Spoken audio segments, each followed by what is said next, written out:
Bon, et ben on commence du coup ce deuxième et dernier cours de pré-rentrée sur la biocell avec la transduction du signal. Donc c'est en fait la suite de la signalisation et on reprend un peu d'autres notions qu'on avait vues dans le cours sur le cancer juste avant. Donc on va voir du coup, ce sera en deux parties. La première sera sur la spécificité de la transduction du signal et la deuxième sur les récepteurs nucléaires d'hormones. Donc voilà. Donc on commence du coup avec la spécificité de la réponse signalétique face au même médiateur, parce que du coup, un même médiateur peut avoir du coup des effets différents, et avec toutes ces spécificités venant d'un seul médiateur, comment est-ce que la cellule peut choisir quelle réponse avoir en fonction du médiateur, puisque c'est toujours le même du coup, donc on va voir comment c'est possible. Donc selon la nature de la cellule cible, soit par la prolifération, différenciation, chimiotactisme, survie, etc., ou alors selon le contexte physiologique de la cellule, avec d'autres facteurs environnementaux, sa position dans le cycle cellulaire au moment de la stimulation, etc. On va illustrer ça avec l'effet du NGF. Donc, comme je vous l'avais dit dans le cours d'avant, en général, tout ce qui finit par GF, c'est du coup des facteurs de croissance. Donc là, en l'occurrence, sur des cellules nerveuses. Donc, on a une molécule signalétique qui est du coup le NGF et qui est un facteur de croissance. Voilà. Et qui permet la croissance des cellules du système nerveux et qui va entraîner des réponses cellulaires différentes en fonction d'où en est la cellule dans le cycle cellulaire. Donc, quand elle est en phase G1, le NGF va provoquer sa différenciation en neurones, et quand elle est en phase S ou G2, il va provoquer sa division. Et ensuite, il y a du coup, selon la combinaison entre différents facteurs, on va avoir des effets différents. Donc le TGF-bêta, par exemple, qui est un facteur très important dans le contrôle de l'homéostasie cellulaire, on en avait parlé, vous savez ce que c'est normalement. Donc il va entraîner des réponses différentes en fonction du contexte signalétique, en présence du coup des autres molécules qu'il y a autour. On va avoir du coup, si on prend le PDGF dont on avait parlé dans le cours sur le cancer, plus le TGF-bêta, là on va avoir une stimulation de la croissance. En revanche, si on a de l'EGF plus TGF-bêta, là on va avoir une inhibition de la croissance. Et donc avec ces deux exemples, on comprend toute la complexité de ces différentes réactions, parce que face au même médiateur, en fonction du contexte, la réponse ne sera pas la même. Et on voit maintenant l'inverse, du coup, la spécificité de la réponse signalétique face aux mêmes voies de signalisation.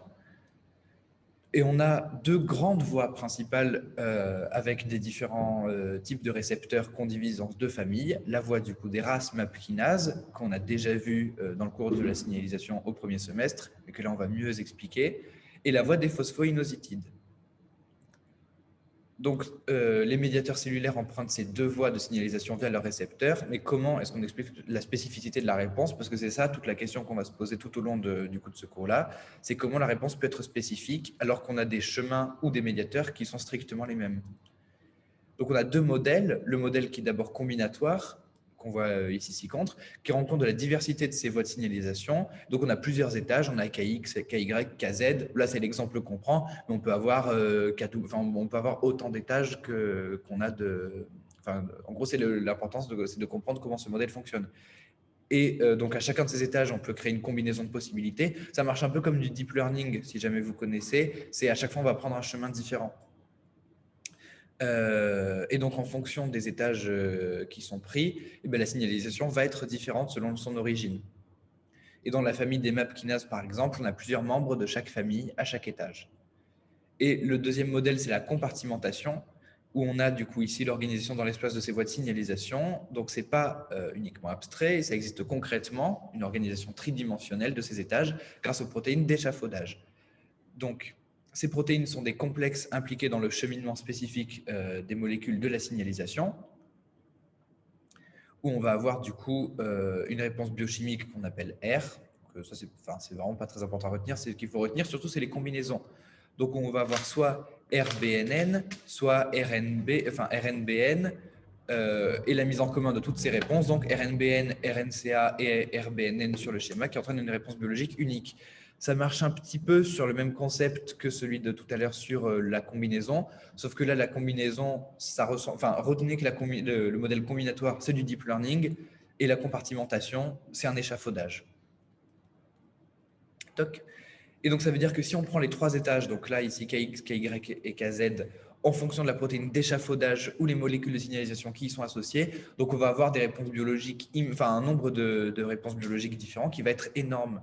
Même si les composantes, du coup, peuvent être partagées. On peut avoir, par exemple, KX, KY, par exemple, A, mais ensuite, on va avoir une réponse biochimique qui va être différente et paf, ça va tout changer. Et donc, il y a une organisation dans l'espace intracellulaire de ces voies de signalisation qui confère la spécificité signalétique. Si on regarde un peu plus en détail l'échafaudage, on regarde du coup l'organisation dans l'espace de ces voies de signalisation avec les complexes d'échafaudage. Et donc, ces complexes rassemblent les protéines de signalisation qui sont impliquées dans l'acheminement spécifique. C'est-à-dire que du coup, chacun de ces complexes génère une réponse toujours R spécifique à la combinaison. Et donc, on voit que la protéine d'échafaudage permet à la kinase de phosphoryler son substrat spécifique. Si on regarde du coup sur le schéma sur le côté, donc on a d'un côté 2 interactions et de l'autre une seule interaction. Et donc, on voit l'intérêt des protéines d'échafaudage. Parce que du coup, là, si contre, je vous ai mis un exemple d'échafaudage signalétique qui rencontre la spécificité du coup toujours des voies de signalisation, mais cette fois-ci extracellulaires. On a la voie des MAP kinases, et ça vous connaissez, avec RAC, MKK et P38 qui sont associés ensemble par des protéines d'échafaudage. En fait, les protéines d'échafaudage, si vous voulez, elles vont agir comme une sorte de trame scénaristique où on va accrocher les différents éléments par-dessus. Ou alors une sorte de... oui, bah c'est ça. D'échafaudage du coup. Et toute la signalisation en amont de cet échafaudage, SRC, JAK, etc. Ça, tous les noms de protéines, il ne faut pas les retenir. Ce qui est important, c'est de comprendre le mécanisme. Et donc, voilà. Oui, pour revenir sur ça, sur toutes ces noms de molécules, alors évidemment, ça ne tombera jamais comme ça à l'examen. Jamais il vous demandera précisément toutes ces molécules. Par contre, ça tombe en expérience. C'est-à-dire qu'en expérience, il peut évoquer ces protéines et ces molécules dans un contexte donc, de protocole expérimental. Et il faudra, donc à partir de ça, de vos connaissances de mécanismes, comprendre l'expérience et répondre aux questions qui y sont associées. Voilà. Mais l'important surtout, il ne fera jamais de piège entre SRC, il ne va pas mettre, je sais pas, SRJ par exemple, ça il ne le fera pas. S'il met les protéines, en général, ce seront les bonnes. Et si ce n'est pas les bonnes, c'est cramé à 10 000 km. Si vous dit par exemple qu'on a, je sais pas, NGF par exemple, où vous savez, puisque ça finit par GF, que c'est un facteur de croissance, et qui vous dit que c'est, je sais pas moi, une protéine du cycle cellulaire, bon, vous savez qu'il y a un petit souci quelque part. Donc ça, c'était pour l'échafaudage et pour la compartimentation. Donc, on voit à gauche chez la levure que la réponse aux phéromones, en l'occurrence, du coup, c'est ce qu'on étudie, passe du coup par la protéine ST5. Là, par exemple, il ne va pas mettre ST4 ou ST6, par exemple, il mettra forcément ST5, qui est donc une protéine d'échafaudage qui va associer les 3 étages de la voie des MAP kinases. Donc, on rappelle MAP kinase, kinase, kinase, MAP kinase, kinase et MAP kinase. Et donc, tous ces étages vont aboutir à la conjugaison, donc à la formation d'une association de 2 cellules de levure, puisque du coup, les phéromones vont du coup associer ces 2 levures ensemble. Et ensuite, à droite, cette fois-ci, on va voir la réponse en fonction d'une forte osmolarité. Donc, la protéine d'échafaudage va être différente. Donc, elle va réunir les protéines STE11, PBS2 et OG1, et la réponse va aboutir à la synthèse de glycérol. Donc, on voit que c'est absolument pas la même chose. Pourtant, on passe quand même par la voie des MAP kinases, là, en l'occurrence la MKKK. Et donc, c'est ça qui est important à retenir, c'est que du coup, la signalisation implique des cascades d'événements qui multiplient les combinaisons de facteurs qui sont ordonnés dans l'espace par des protéines d'échafaudage. Mais du coup, on passe par c'est strictement la même voie, c'est toujours les MAP kinases, sauf que les protéines étudiées ne sont pas les mêmes, en fonction du coup du signal que la cellule reçoit. Et la réponse du coup change également. Et donc du coup, pour pouvoir associer les bonnes protéines de chaque étage, et tout ça par rapport au signal donné. Donc, les récepteurs nucléaires d'hormones. On passe du coup à la deuxième partie. Voilà. Hop, je vais gérer le diapo. Ouais, donc, on va d'abord commencer par quelques généralités. Donc, les récepteurs nucléaires d'hormones répondent à des hormones hydrophobes. Donc, parmi elles, on retrouve les stéroïdes, les hormones thyroïdiennes ou encore l'acide rétinoïque. Donc, ce qu'il faut savoir, c'est que cette voie de signalisation est un peu particulière parce que les hormones étant hydrophobes, elles vont directement passer dans la membrane plasmique. On rappelle, est composée d'acides gras pour rejoindre les récepteurs qui sont dans le cytosol ou sur la membrane nucléaire directement. Donc les hormones n'ont pas de récepteurs sur la membrane plasmique du fait de leur caractère hydrophobe. Donc elles traversent la membrane plasmique et rencontrent donc leur récepteur pour déclencher la réponse biologique de la cellule. Comme il y a plusieurs hormones, il y a plusieurs récepteurs qui partagent certaines caractéristiques. Donc là, on va étudier plus plus précisément donc, la structure des récepteurs nucléaires. Donc ici est représentée donc, la structure générale des récepteurs qui ont une double vie. Elles ont d'abord une vie cytosolique où ils vont reconnaître donc l'hormone dans le domaine E, qui est le domaine de liaison de liaison à l'hormone, puis une vie nucléaire. Donc une fois que l'hormone est reconnue, ces récepteurs ils vont être transloqués dans le noyau, donc grâce au cytosquelette, et ils vont jouer leur rôle de facteur de transcription. Toujours dans la vie nucléaire, donc le domaine C, et le domaine de liaison à l'ADN, qui a une structure en doigt de zinc. Donc ça, c'est ce que vous verrez en biostructure du S2, ouais. Et qui est donc une interaction cystéine-zinc. Donc ce sont ces doigts qui vont reconnaître la double hélice de l'ADN. Ensuite, donc, il y a un domaine activateur de la transcription, A et B, qui va permettre d'activer des gènes cibles. On vient de voir donc, le schéma général. Il y a évidemment des schémas particuliers en fonction du type de complexe formé par l'hormone. Donc ici, on a deux groupes. Donc le groupe 1, donc, il agit comme un facteur de transcription sous la forme d'homodimère, et un groupe 2 qui agit sous la forme d'hétérodimère. Par rapport au groupe 1, donc le groupe homodimère. Je rappelle juste que homodimère, ça veut dire que c'est constitué de deux parties qui sont les mêmes. Donc, ce sont tous donc, des récepteurs nucléaires qui reconnaissent les glucocorticoïdes et les minéralcorticoïdes, la progestérone, l'oestrogène et les androgènes. Les sites de reconnaissance des hormones sont nommés HRE, donc Hormone Receptor Element. La séquence d'ADN va être orientée en répétition inversée pour assurer donc, la symétrie de cette homodimère. Alors là, juste regardez bien sur le schéma que je vous ai mis à côté. Quand on dit que la séquence d'ADN va être orientée en répétition inversée, c'est-à-dire qu'elle va faire du coup comme si on avait un miroir au milieu et les deux bandes vont aller, c'est-à-dire en gros ça va donner une formation palindromique quasiment. Parce que du coup elles vont être totalement symétriques. Ensuite, par rapport donc, au groupe 2 qui est hétérodimère, donc, ce sont eux qui vont reconnaître les hormones thyroïdiennes, l'acide rétinoïque, la vitamine D, les acides gras, les acides biliaires et les prostaglandines. Ils vont agir avec une sous-unité constante, la sous-unité RXR, et une sous-unité spécifique à chaque hormone. Donc là, pareil, il faut regarder le schéma pour comprendre, mais tout ça sera aussi réexpliqué en bioche, structure. Ouais. Et donc, du fait de cette hétérodimérisation, les sites de réponse sont en répétition directe. C'est-à-dire que là, du coup, si vous voulez, comme sur le système d'avant, c'est comme quand on a du coup un train avec deux locomotives sur chaque côté. Sauf que là, si vous voulez, on a du coup petit wagon, une locomotive dans un sens, encore des wagons et la locomotive exactement dans le même sens. Les séquences se répètent exactement les unes des autres, alors qu'avant, on était comme ça. Et il y a un troisième groupe, donc les monomères. Donc on les appelle récepteurs orphelins, car on connaît les gènes de ces récepteurs, mais on ne connaît ni leur molécule de signalisation, qui semble agir sur une forme monomérique, ni leur signalisation en amont. Et donc eux, justement, comme ils sont monomériques, donc en un seul bloc, ça va dans un seul sens. Voilà.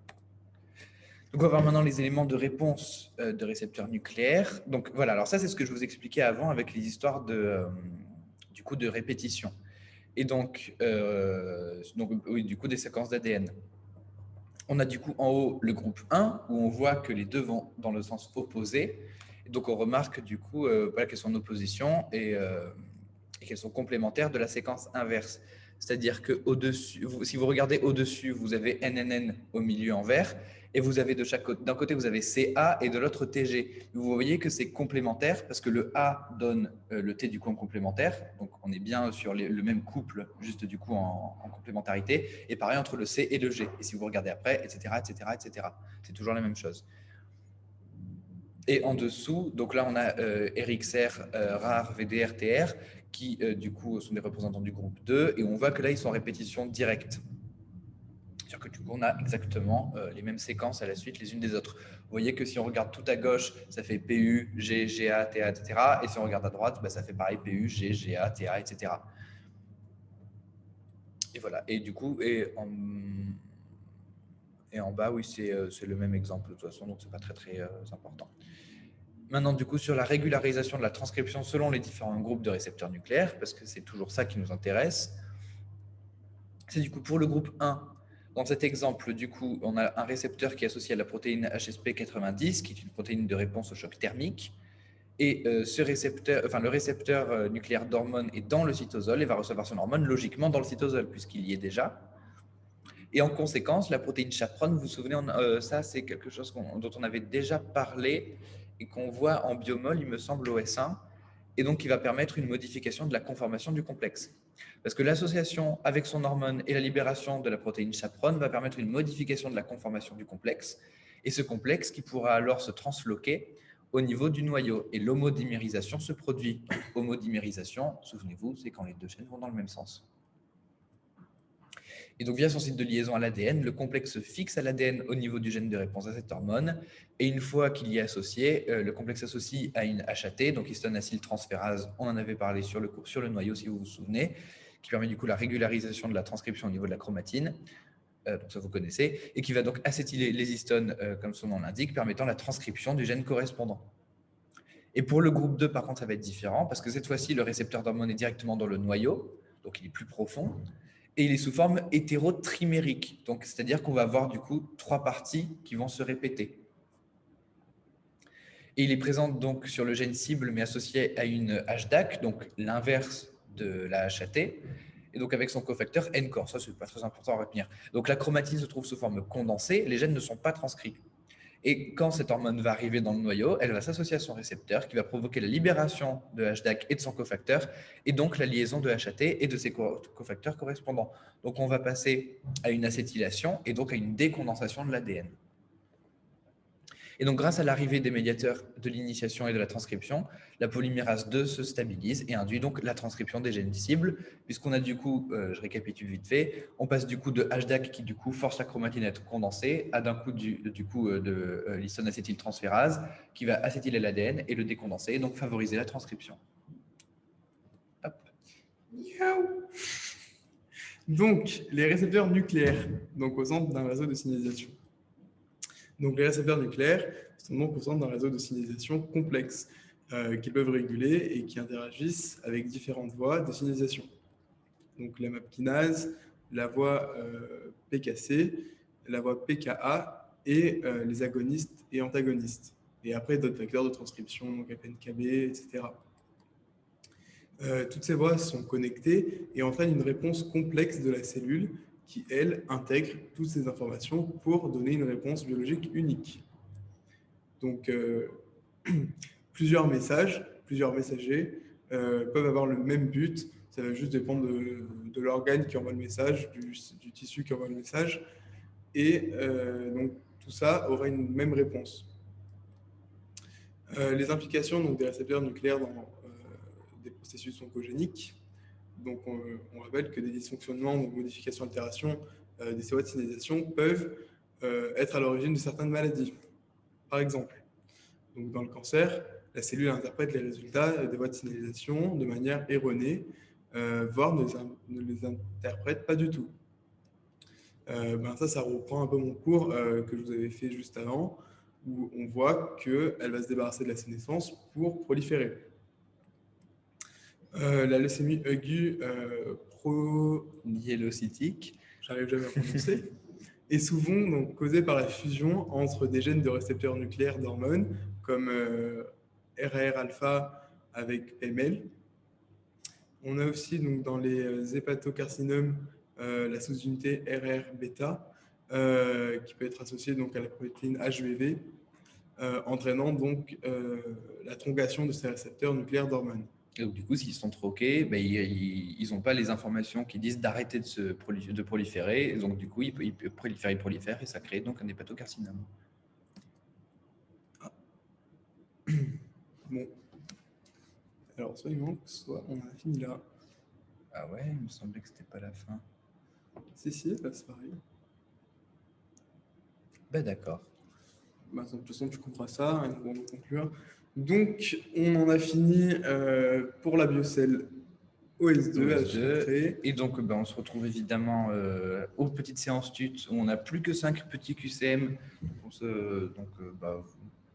n'aura pas beaucoup. Et à l'examen. Voilà, et à l'examen, du coup, après, et évidemment, toujours dispo pour répondre à vos questions sur le forum. On vous souhaite donc bon courage pour le deuxième semestre. N'oubliez pas que c'est un semestre qui est long, c'est plutôt intéressant. Vous verrez la natte et tout, mais c'est un semestre qui est long. Donc, qui est long, doucement. mais d'un côté, ouais, et surtout, vous avez il est beaucoup moins chargé que le premier semestre. Et donc, je ne vais pas vous dire d'aller tranquille, mais juste là, c'est un marathon, mais qui est moins en montée, si vous voulez. Donc, il faut juste tenir sur la durée vraiment. Donc, comme d'habitude, hein, si vous avez quelques doutes ou quoi, vous nous envoyez un message donc, sur Discord ou vous postez un post sur le forum. On sera toujours là pour vous répondre. Et voilà. Et d'ici là, prenez soin de vous, continuez de regarder les vidéos de nos autres tuteurs. Et bonne chance pour ceux qui ont encore des petits partiels post-vacances de Noël. Et voilà. Bisous.